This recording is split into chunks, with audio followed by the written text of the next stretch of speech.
Hello dear students, welcome in this video. और हम आपके लिए लेकर आए हैं एक ये न्यू चैप्टर 5 करण कारक। तो यहाँ पर हम करण कारक के बारे में जानेंगे। आइए,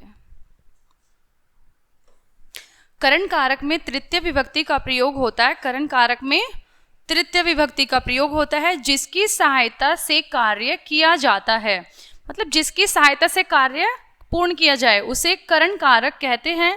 करण कारक में तृतीय विभक्ति का प्रयोग होता है। इसका चिन्ह कैसे होता है? इसका चिन्ह से के द्वारा है। जैसे अब हम देखेंगे से के द्वारा मतलब इसका चिन्ह कैसे है। यहाँ पर महेशः जनकेन सह तत्र गच्छति। महेश जनक होते हैं पिता, एन प्रत्यय आया है। एन प्रत्यय का मतलब होता है से, ठीक है। जैसे यहाँ पे से चिन्ह आया है, एन का मतलब होगा से। महेश पिता के साथ, सह का अर्थ होता है सह, तत्र वहां, गच्छति जा रहा है या जाता है। महेश पिता के साथ वहां जा रहा है या जाता है। अत्र बालकाः कंदुकेन क्रीडन्ति। अत्र का अर्थ होता है यहाँ, बालकाः बहुत सारे बालक, कंदुकेन है गेंद और एन प्रत्यय है मतलब से चिन्ह। क्रीडन्ति, क्रीडन्ति होता है खेलना। क्रीड धातु का अर्थ होता है खेलना, अंति प्रत्यय के साथ है तो खेल रहे हैं बहुत सारे बालक। यहाँ बालक गेंद से खेल रहे हैं। सोहना अपि बालकः सह क्रीडन्ति। सोहन, अपि का अर्थ होता है भी, सोहन यहाँ पे एक बालक का नेम है। सोहन भी बालक के साथ, जो बहुत सारे बच्चे हैं, सोहन भी बालकों के साथ खेल रहा है या सोहन भी बालकों के साथ खेलता है। स स्वभावेन परोपकारी अस्ति। सह का अर्थ होता है वह, स्वभाव मतलब जो आपके स्वभाव है, आपका बिहेवियर।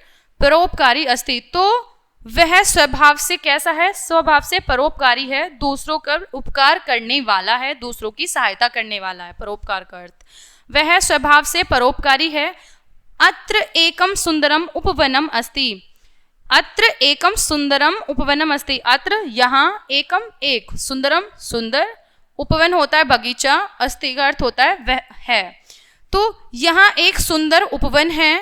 तत्र वृक्षाः लताः पुष्पा अपि च सन्ति। तत्र का अर्थ होता है वहाँ, वृक्षाः बहुत सारे वृक्ष, लता लताएं, पुष्प पुष्प होता है ये फूल भी, और चा का अर्थ होता है और, संति का अर्थ है जो बहुत सारे हैं, है के लिए, ठीक है। तो इसका अर्थ कुछ इस प्रकार हो जाएगा।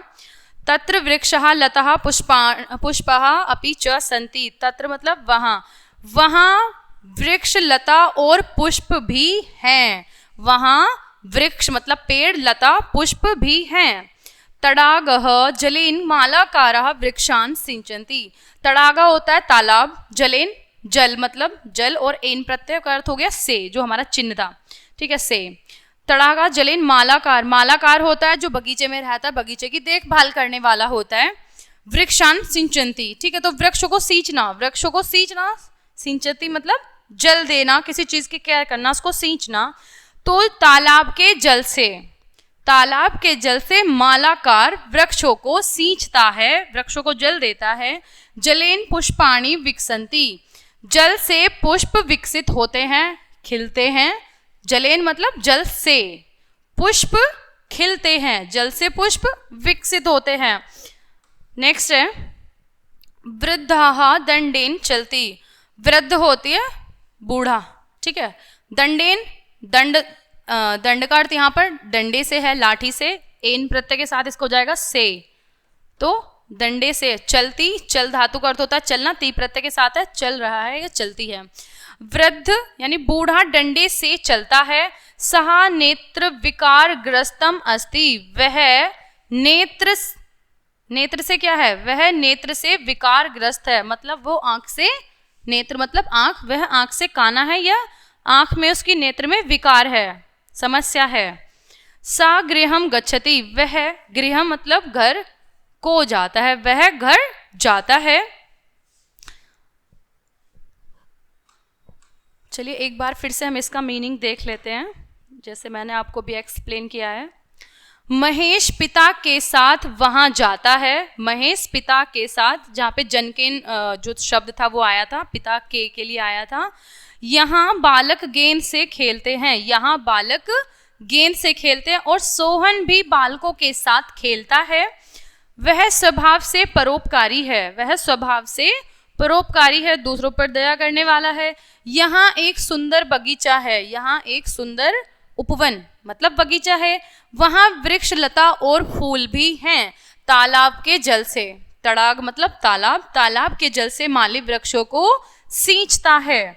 जल से फूल खिलते हैं, जल से क्या होता है, जल से फूल खिलते हैं। बूढ़ा डंडे से चलता है, दंडेन, दंडेन जो शब्द था ना वो उसके लिए था, डंडे से।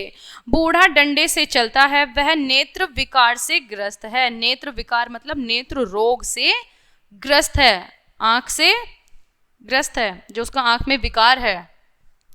वह घर जाता है, वह घर जाता है। नेक्स्ट है आपके शब्दार्थ। चलिए एक बार शब्दार्थ को देखते हैं। सह, सह का अर्थ क्या होता है, सह का अर्थ होता है साथ। परोपकारी, परोपकारी जो दूसरों के लिए अच्छा काम करे, दूसरों का हितैषी, दूसरों का भला चाहने वाला, ठीक है। तत्र, तत्र का अर्थ होता है वहां, और अत्र का अर्थ था यहाँ। तत्र का अर्थ वहां, अस्ति का है। गच्छति, गच्छति का अर्थ होता है जाना, ठीक है। गच्छ धातु का अर्थ होता है जाना, ती प्रत्यय है तो हो जाएगा जाता है। सुंदरम, सुंदरम सुंदर, ब्यूटीफुल। कंदुकेन, कंदुकेन होती है कंदुक, कंदुक होती है गेंद, और एन प्रत्यय है ना ये, इसका मतलब हो जाएगा से, तो गेंद से। कंदुकेन गेंद से। और ऐसे ही आपका वृक्षः का हो जाएगा पेड़ों को, वृक्षाः पेड़ों को। स्वभावेन मतलब स्वभाव से। जलेन जल, जल हो गया, और एन प्रत्यय से, जल से। सिंचति, सिंचति सींचना। और दंडेन, दंड यहाँ पे किसी को पनिश करने से मतलब नहीं है, दंड का मतलब स्टिक से है, डंडे से है। दंडेन मतलब डंडे से। वृद्धः बूढ़ा, ठीक है, तो वृद्धः बूढ़ा हो जाएगा। और आपका ये चैप्टर यहीं पर फिनिश होता है। मिलते हैं नेक्स्ट वीडियो में, तब तक के लिए बाय।